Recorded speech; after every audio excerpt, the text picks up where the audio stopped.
Pero what if namimiss ka rin niya?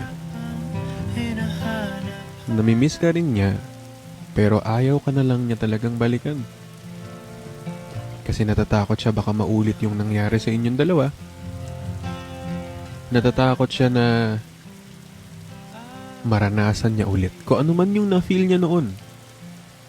Pero kung usapang miss lang naman, malay mo naman. What if kaya ka naman talaga hindi makamove on?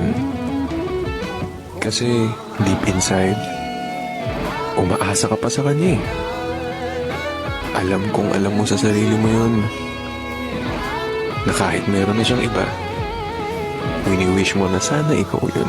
Ginawa ang breakup para ilayo tayo sa maling tao. At kasunod nito ang moving on. Para tulungan mo ang sarili mo na maging handa sa pagmamahal na tatanggapin mo. What if ikaw lang naman yung nag-a-assume na gusto ka niya? What if ganun lang talaga yung ugali niya? What if friendly? What if caring? What if yun talaga siya?